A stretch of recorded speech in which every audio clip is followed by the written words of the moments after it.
Malapit na ako mag-harvest ng aking mais, guys.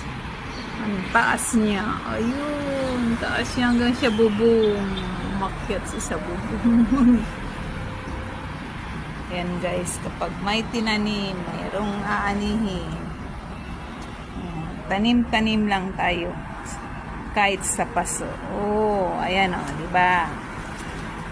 Ayan. Ayoko muna siyang hawakan. Yang buhok. Ganda ng buhok niya, guys. Oh, ganda ng buhok ng mais. Ayan, guys, ang aking tanim na mais sa paso. Thank you, thank you, thank you, thank you for watching.